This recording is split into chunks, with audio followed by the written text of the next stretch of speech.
Alhamdulillah, wassalatu wassalamu ala Rasulillah wa ala alihi wa sahbihi wa man walah, wa la hawla wa la quwata illa billah. Ikhwati fillah rahimani wa rahimakumullah. Melanjutkan kajian kita Manhajul Haq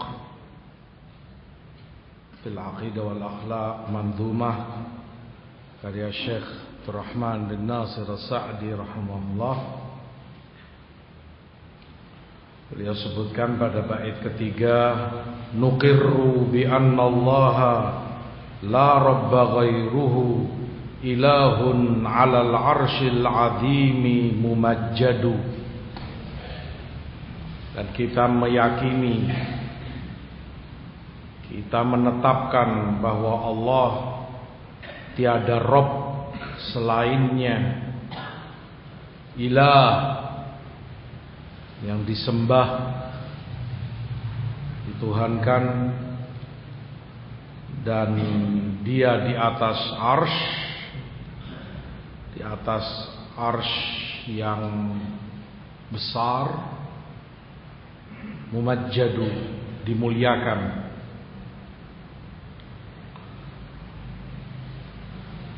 Wa nuqir, iqrar, mencakup penetapan di dalam hati disertai dengan tunduk dan patuh. Itu iqrar. Dia yakini kebenarannya dan dia patuhi. Dia tunduk dan mentaatinya.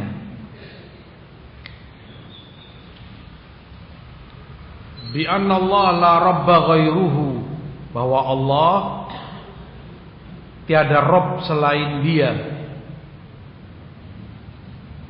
Artinya di sini beliau menjelaskan Maha Esa Allah dalam rububiyahnya, tiada sekutu baginya. Maka dia Al-Khaliq wahdahu, pencipta satu-satunya, tiada sekutu baginya, tidak ada yang menciptakan selain dia alam semesta semua. Al-Mudabbir wahdahu, dia yang mengatur satu-satunya, tiada sekutu baginya. Firman Allah dalam Al-An'am 164, qul aghairallahi abghi rabban wa huwa rabbu kulli syai'. Katakan wahai Muhammad, aghairallahi abghi rabban, apakah selain Allah aku cari, aku inginkan sebagai Rabb? Padahal Allah dia Rabb bagi segala sesuatu. Kata Ibnu Katsir terkait ayat ini, katakan wahai Muhammad kepada musyrikin,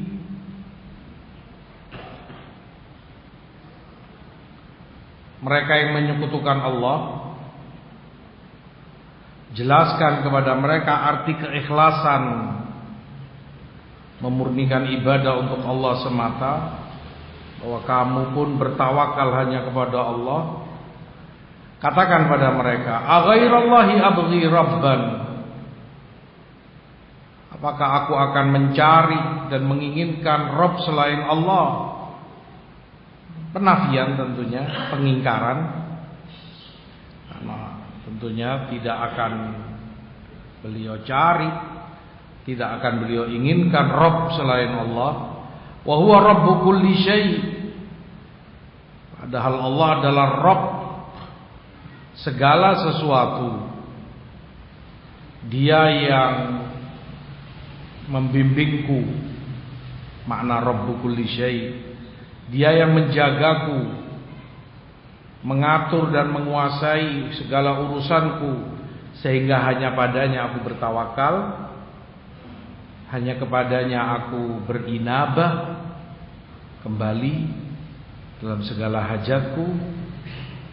Rabbu kulli syai', Dia penguasa, maka Dia yang menciptakan, Dia yang menentukan segalanya. Kata Syekhul Islam dalam Majmu' Fatawa beliau, Rabb maknanya murabbi, yang membenahi, yang mengatur, yang membimbing. Khaliq, yang menciptakan. Razik, yang memberi rizki. An-Nasir, yang memberi pertolongan. Al-Hadi, yang memberi hidayah, petunjuk. Maka nama ini lebih ke arah isti'anah dan masalah. Ya, ketika seorang hamba meminta pertolongan, ketika seorang hamba butuh bantuan, memohon segala sesuatu kepada Rabb-Nya, lebih kepada makna lafaz ini, Rabb, Rabb kulli syai'. Di Ibnu Katsir dalam tafsirnya terkait ayat amman yujibul muttarra idza da'a wa yakshifus su' wa yaj'alukum khulafa'al ard. Siapakah yang kuasa untuk mengabulkan atau menjawab doa orang yang dalam keadaan terpaksa, darurat, muttar, betul-betul saat itu dia butuh pertolongan, tidak ada lagi daya, upaya dan harapan kecuali dari Rabb-Nya. Muttar. Siapa yang bisa menjawab doanya selain Allah? Wa yakshifusu, dan mengalihkan kejelekan darinya. Dibawakan oleh Ibnu Katsir kisah ketika seorang tua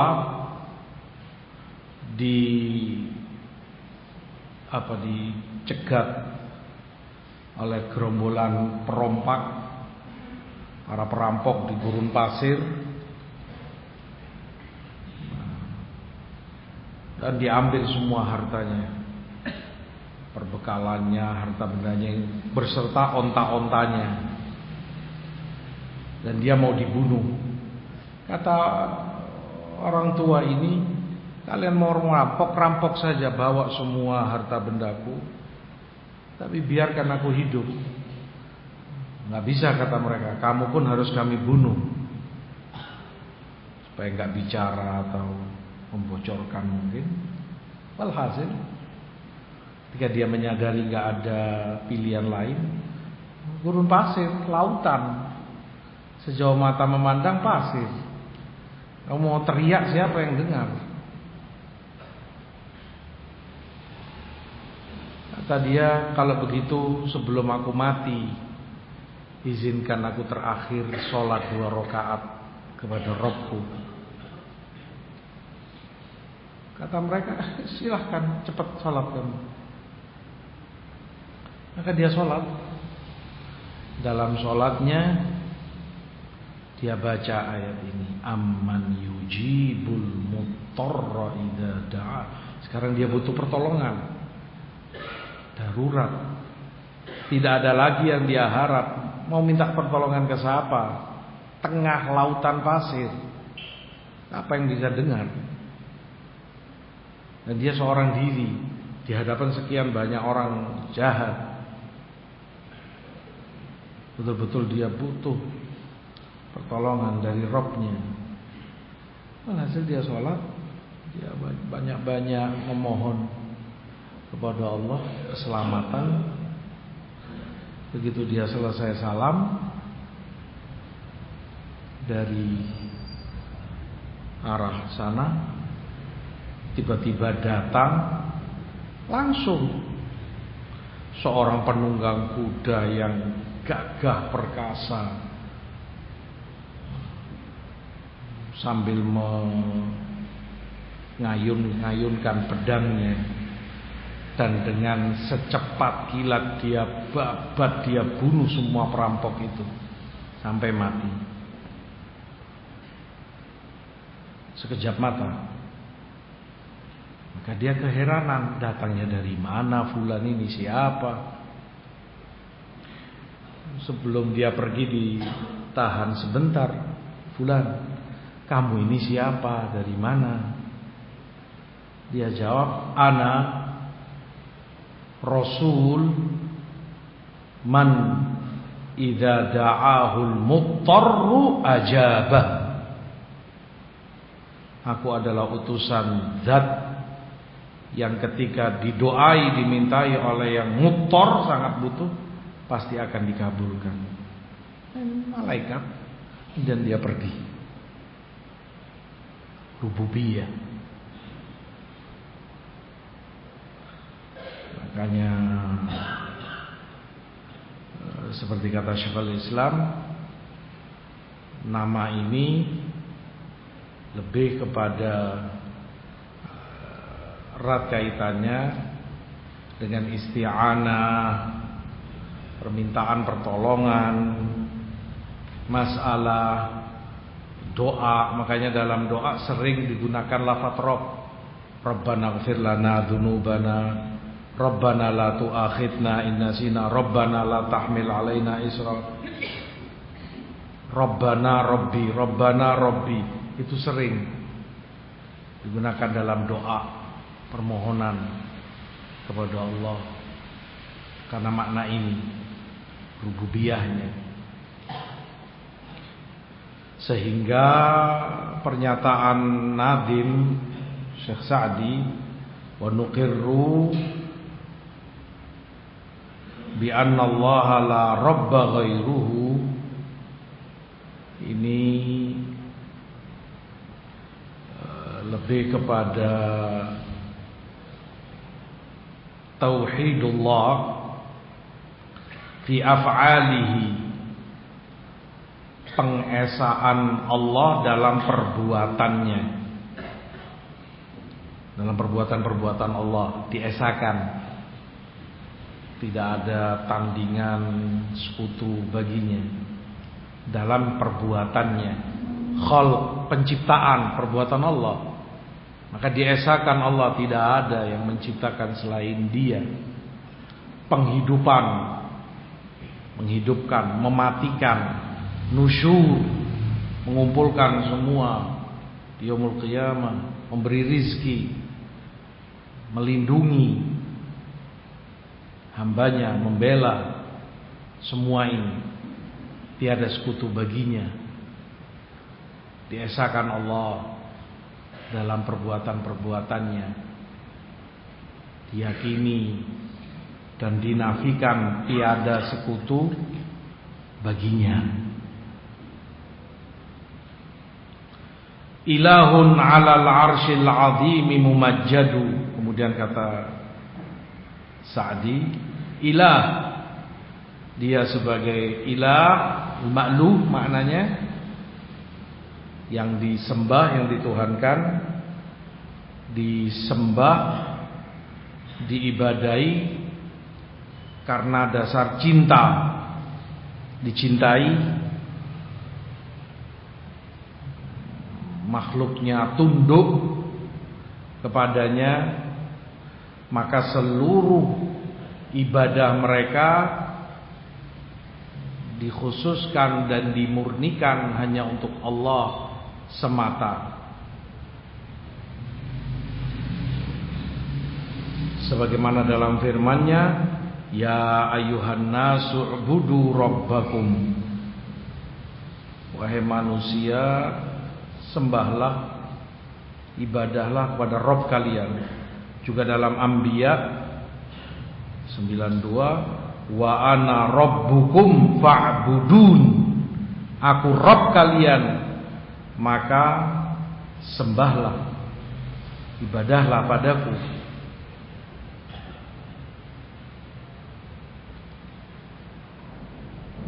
Sebagaimana tidak ada sekutu bagi Allah dalam perbuatannya, dalam penciptaannya, pengaturan, penguasaan alam semesta, maka dalam ibadahnya pun tidak boleh disekutukan dengan yang lain. Disembah hanya Dia, diibadahi hanya Dia, murni. Wa ana rabbukum fa'budun. Aku Rabb kalian, maka ibadahlah hanya padaku pula. Kata Imam Ibn Rajab, Al-ilah, ilah adalah zat yang ditaati dan tidak dimaksiati, karena diagungkan, diharap, ditakuti, dicintai, dimuliakan. Padanya makhluk bertawakal, padanya mereka hanya meminta dan berdoa. Ini ilah. Dan semua itu tidak pantas, tidak cocok kecuali hanya untuk Allah. Maka yang menyekutukan makhluk dalam perkara-perkara ini, yang merupakan kekhususan uluhiyah milik Allah, merusak keikhlasannya dalam ucapan dia la ilaha illallah, karena masih ada yang dia sekutukan. Berarti tercoreng tauhidnya. Ada penyembahan kepada makhluk sebatas yang dia perbuat, dan itu tentunya bentuk dari kemusyrikan. Maka ilah ini, uluhiyah, beliau inginkan dengannya mengesakan Allah dalam perbuatan kita. Sholat, sujud, doa, penyembelihan, nazar, sumpah, dan yang lain-lainnya semua. Kalau tadi mengesakan Allah dalam perbuatannya, perbuatan Allah, tidak ada yang menjadi sekutu baginya, maka ilah, uluhiyah, kita mengesakan Allah dalam perbuatan kita, sehingga ibadah kita tidak sedikit pun kita berikan kepada selainnya. Itu uluhiyah.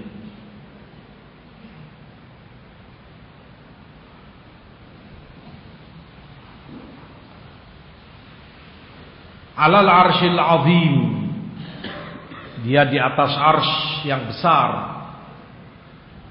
Disifati arsy dengan azim, besar, karena memang arsy sebagai atap bagi makhluk. Dia makhluk terbesar dan tertinggi. Kayaknya atap seperti ini, bangunan paling tinggi sudah, di atasnya nggak ada lagi. Maka arsy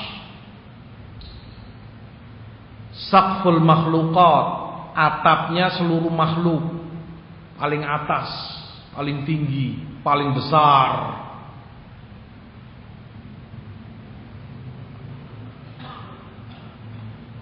Dan Allah beristiwa tinggi di atas arsy-Nya.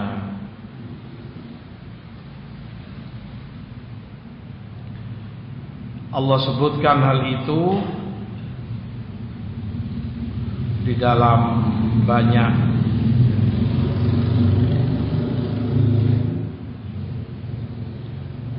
ayat Quran. Tsumma stawa 'alal 'arsy,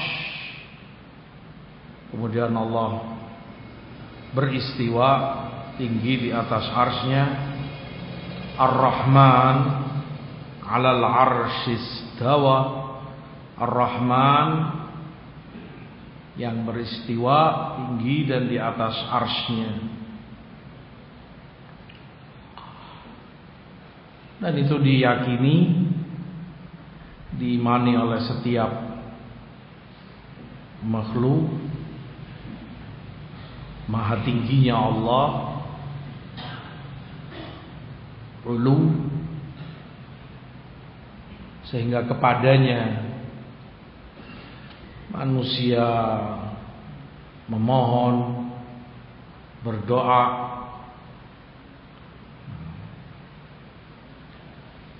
Kepadanya tertuju segala hajat yang dipanjatkan oleh hambanya.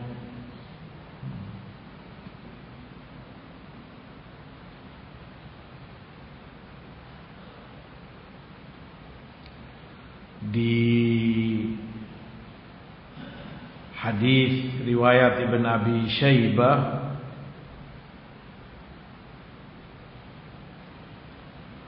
Rasulullah sallallahu alaihi wasallam menyebutkan, "Mas-samawati sab' fil kursi illa kahalaqatin mulqah bi ardi falat." Langit yang 7 dan bumi, atau langit yang 7,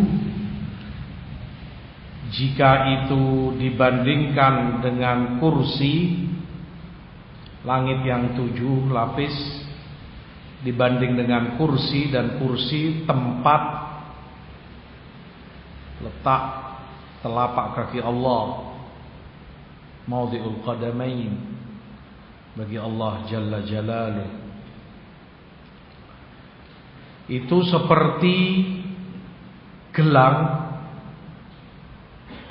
ketika diletakkan di gurun pasir, tadi lautan pasir yang seluas itu, sejauh mata memandang pasir. Gelang diletakkan di situ, perbandingannya nggak ada artinya. Gelang paling berapa? Diameternya paling 5 cm kah, berapa? 7 cm. Gelang. Seperti itu perbandingan antara langit dengan kursi. Ibarat gelang ini langitnya, gurun pasir ini kursi, luasnya kursi. Wa fadlul arsh alal kursi kafadli tilkal balad ala tilkal halaqah. Kemudian arsh dibanding kursi sama seperti gelang itu pula dibanding gurun pasir tadi. Sekarang ibarat kursi itu adalah gelangnya, arsy Allah adalah gurun pasirnya, luasnya jauh lebih besar arsy.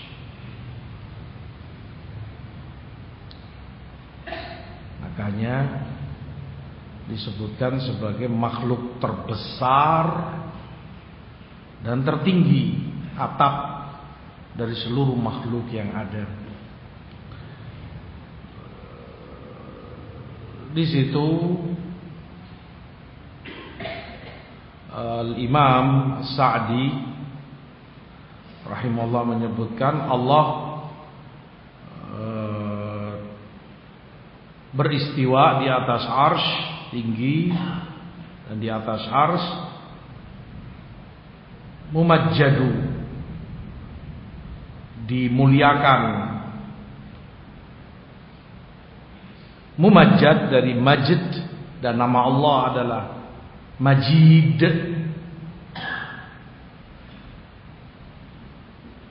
Bagi Allah pujian dan keagungan. Majid.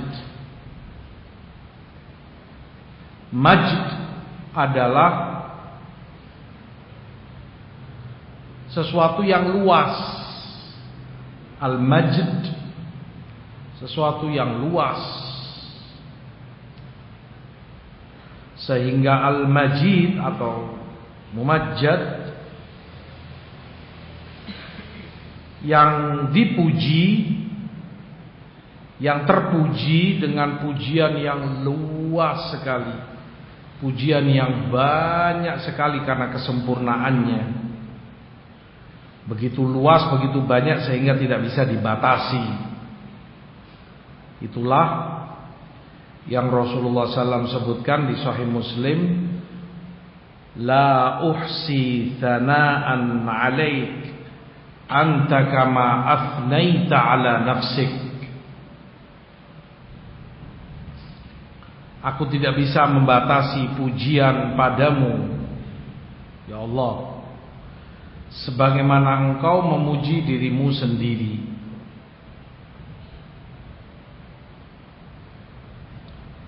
Maka Al-Majid terkait azamatus sifat, sifat-sifat keagungan, sifat kemuliaan.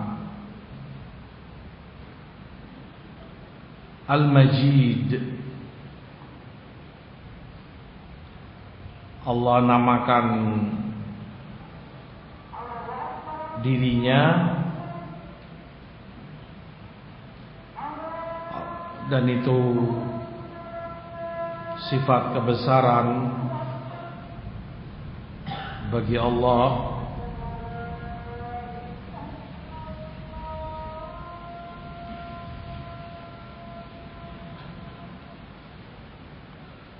Karenanya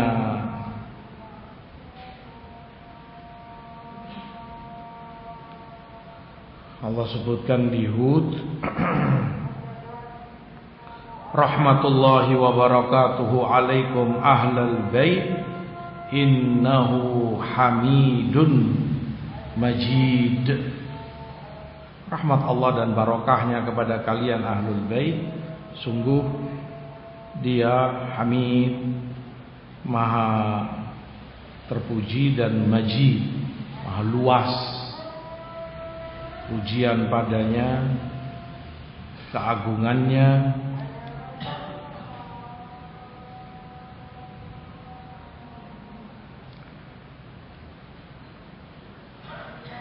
Ini yang beliau sebutkan, Mumajjadu. Dan Allah cinta dengan pujian, cinta untuk dipuji.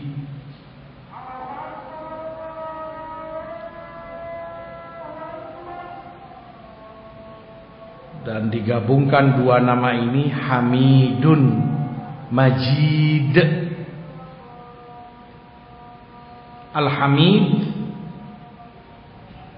nama yang menunjukkan seluruh mahamid, seluruh pujian bagi Allah, menunjukkan segala kesempurnaan baginya. Tiada aib sedikit pun, tiada kekurangan sekecil apapun padanya. Maha sempurna, maha terpuji. Hamid. Majid,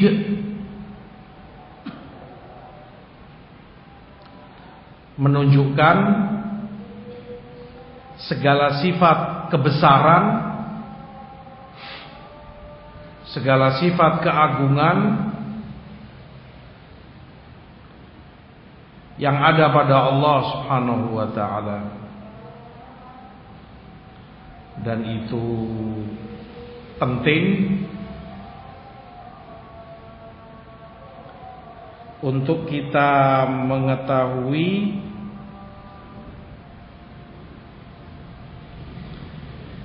masing-masing nama dari Asmaul Husna secara tersendiri,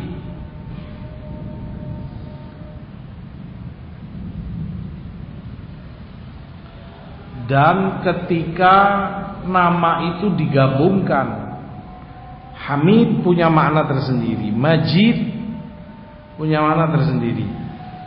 Hamidun Majid digabungkan punya arti tersendiri lagi. Dan banyak yang seperti itu di dalam Quran Al-Karim.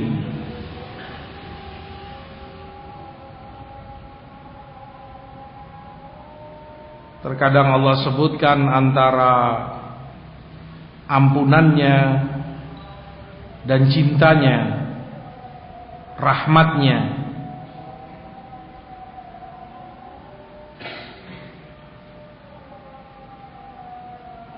Ghafurun Wadud. Dan Allah sebutkan di dalam Quran pada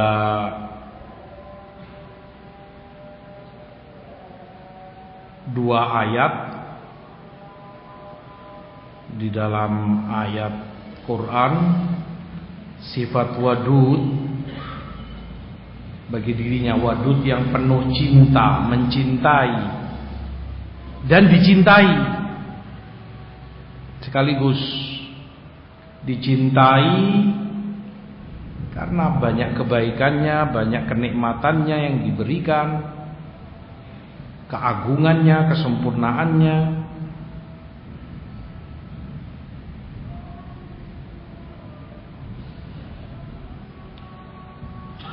Digabungkan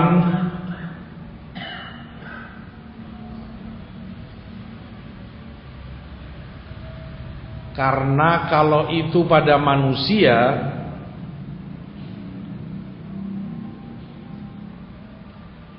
bisa jadi orang itu memaafkan, mengampuni, tidak menganggap kesalahan orang pada dirinya, tapi tidak didasari rasa cinta, bahkan didasari kekesalan. Daripada urusan terus sama ini orang, ya sudah saya maafkan, sudah. Dia nggak cinta sama sekali pada orang ini. Mungkin dia maafkan, mungkin dia ampuni, nggak dituntut secara hukum misalnya pada manusia. Tidak dia anggap, tapi justru karena kesal dan ketidaksenangan. Tidak demikian dengan Allah.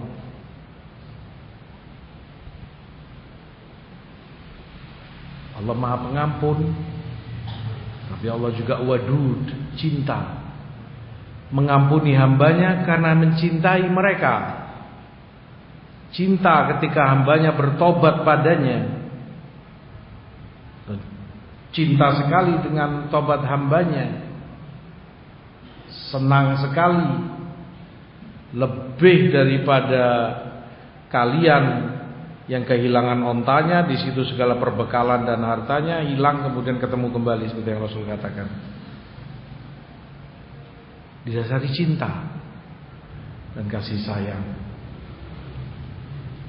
Maka itu penting memahami ketika nama secara tersendiri dan nama itu ketika digandeng dan disatukan dengan nama yang lain. Tentunya intinya bagi Allah segala kesempurnaan, baginya segala pujian. Majid atau Mumajjadu, disebutkan nanti Mumajjadu karena luasnya pujian bagi Allah Subhanahu wa taala. Kita cukupkan sekian, berhenti pada bait beliau yang ketiga. Mudah-mudahan yang tersampaikan bermanfaat. Wallahu taala alam. Wassallallahu ala nabiyina Muhammad